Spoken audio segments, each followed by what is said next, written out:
নমস্কার, আশা করি সকলে খুব ভালো আছো। মিষ্টি কথা সংসারের নতুন একটা ব্লগে তোমাদের সকলকে স্বাগত জানাই।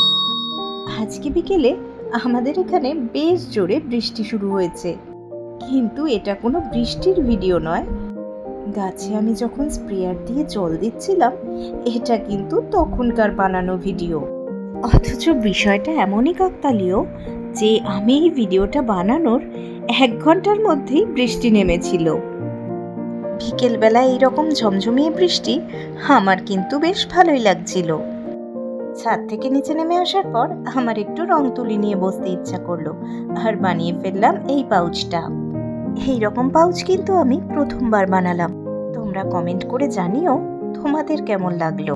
এবার আমি চলে এসেছি রান্নাঘরে আর বানাচ্ছি রাতের রান্না। মিক্সির বাটিতে নিয়ে নিয়েছি খানিকটা টমেটো, কাঁচা লঙ্কা আর আদা, যেটাকে খুব মিহি করে পেস্ট করে নেব। আর নিয়েছি মটরশুঁটি। মটরশুঁটিটা কিন্তু আমি ফ্রোজেন ঘরে বানিয়ে রেখেছি। তোমরাও কিন্তু চাইলে এইভাবে প্রিজার্ভ করে রাখতে পারো মটরশুঁটি। এবারে একটা কড়াইতে আমি সাদা তেল গরম করতে বসিয়েছি। দিয়ে দিচ্ছি সামান্য একটু নুন, আর তারপরেই দিয়ে দেবো টুকরো করে কেটে রাখা পনির। পনিরগুলোকে হালকা হাতে নেড়েচেড়ে ভেজে নিচ্ছি। খুব বেশি লাল লাল করার দরকার নেই, তাহলে পনিরের আসল যে স্বাদটা থাকে সেটা কিন্তু কিছুটা হলেও কমে যায়। পনিরের এই রেসিপিটা কিন্তু আমি একদম সিম্পল ভাবেই করব।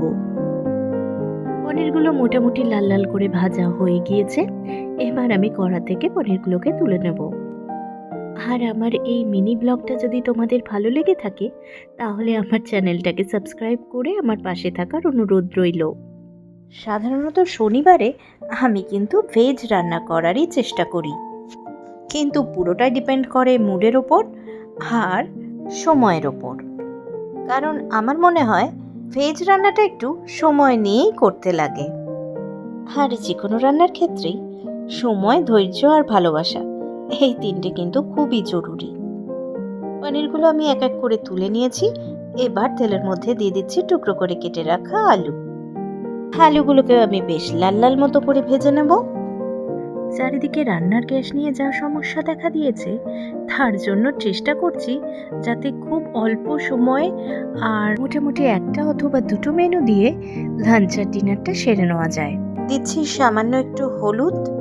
মোটামুটি চেষ্টা করছি যে রান্নাগুলো হতে অনেকটা সময় নেয় সেই রান্নাগুলো ইন্ডাকশন ওভেনে করার, তাতে গ্যাসের খরচাটা অনেকটাই কমবে। আলুগুলো লাল লাল করে ভাজা হয়ে গিয়েছে। এবার আমি কড়া থেকে আলুগুলো তুলে নিচ্ছি। আমার মনে হচ্ছে তেলটা অনেকটাই বেশি হয়ে গিয়েছে এই রান্নাটার জন্য, তাই আমি কিন্তু এই এতটা তেলে রান্না করব না। আমি মোটামুটি ম্যাক্সিমাম তেলটা আলাদা একটা জায়গায় সরিয়ে রাখবো।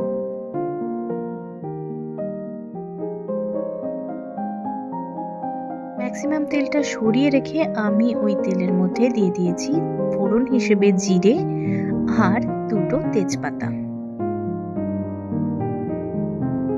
এবারে দিয়ে দিচ্ছি ঘরেই বানিয়ে রাখা ফ্রোজেন মটরশুঁটি।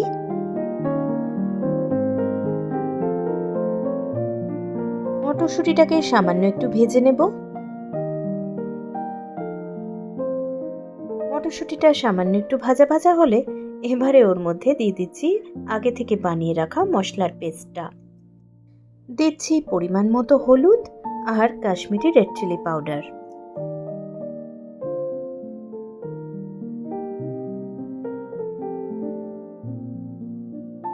মশলাটাকে ততক্ষণ পর্যন্ত কষাবো যতক্ষণ না এর থেকে তেল ছেড়ে আসছে।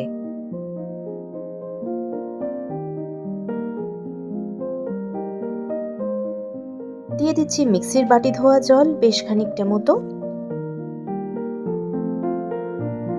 এবার দিয়ে দেবো আগে থেকে ভেজে রাখা পনির আর আলুর টুকরোগুলো।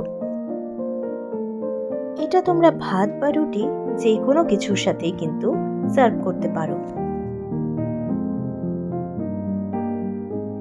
এরপর ঢাকা দিয়ে রান্না করব প্রায় মিনিট 15 মতো। আলুটা সেদ্ধ হলো কিনা সেটা একবার চেক করে নেব। আর আলু সেদ্ধ হয়ে গেলে একদম শেষের দিকে দিয়ে দেবো হাফ চামচ মতো গরম মশলা। আমাদের ডিনারের মেনু একেবারে তৈরি।